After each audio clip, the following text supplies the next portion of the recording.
Thomas Wells. All right. Okay, before I get started, I heard a thing or two about design thinking and empathy. I know the people over here can't see the slides, so there we go. So I stood up here last year and talked to you about a different kind of system-level impact. That was volt-var optimization and all the fun robots. Tonight, I want to talk to you about parking policy changes. Now, that's a pretty boring topic, I understand, but bear with me. First, we're going to take a little trip to Beertopia.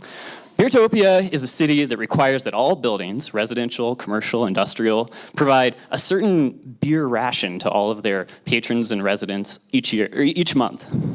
Sounds pretty great, right? You walk into, say, a grocery store and they give you a beer, you get to do your shopping. You sit down at a restaurant, they bring you beer and water at the same time. And every home and apartment has a subscription to Beer of the Month Club set up as a kegerator in the basement. Now, who thinks this is a great idea? Yeah. Well, we all know there's no such thing as a free beer or a free lunch, and so you're going to pay for this somehow, right? You're going to pay for it in property taxes or hidden costs in with your groceries or your restaurant bill. And some of you might be thinking, well, that's not so bad. I drank quite a bit of beer anyway. This is Boulder, right? But what if you prefer wine? What if you like tea?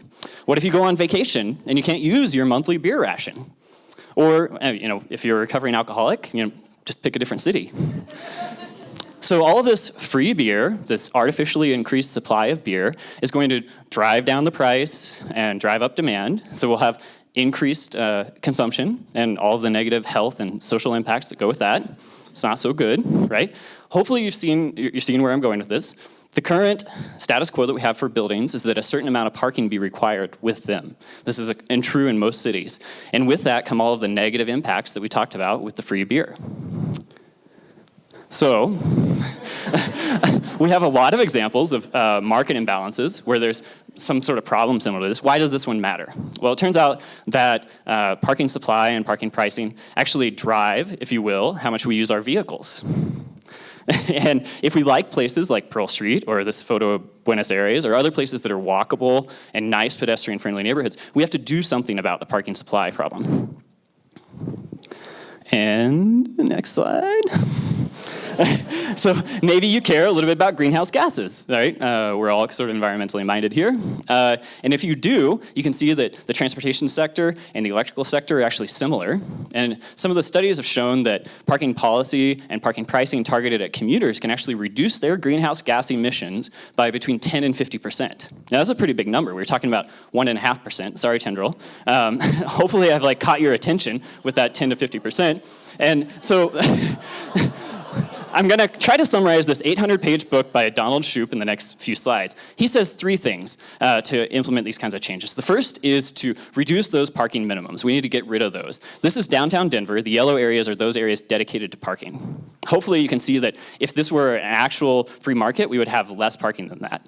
Reducing that mandated parking minimum would actually bring down the cost of rent in most places, both commercial and residential. But the average cost, not necessarily price, for renting a parking space is around $200 a month. And that's pretty substantial if you have, say, a one-bedroom apartment. The second thing that Donald Shoup says to do is to appropriately price on-street parking. If you've ever circled a block looking for a place to park, you know that the supply and the demand and the price are all out of whack. The inter-demand-based pricing, right? We're all pretty familiar with this. San Francisco actually did that. On the top was before, on the bottom is after. And what they've done is they've freed up parking on each block so people that want to get to businesses can, and people who are needlessly circling blocks looking for places to park are reducing their emissions. So that sounds pretty good too. The third thing that Shoup suggests is to use this newfound revenue stream to pay for hyper-local projects from the areas where the parking fees are being collected. This makes it easier to swallow. So pay for things like eco-passes or transportation improvement, neighborhood beautification projects. These all kind of make this a little bit more appeasing. Now, you might be thinking policy changes, whoa, those kind of suck, right? Those are hard. Think about how long we've been working on the carbon tax, right? But we all do things that are pretty hard all the time. And more than greenhouse gas emissions, these have other benefits as well, right? So there's economic, social, physical. And so I'm hoping that I'm convincing you that not necessarily to switch industries, but to think about what sorts of impacts you can have outside of the electrical industry. And, the parking policy nexus is actually pretty complicated. Nexus, yeah.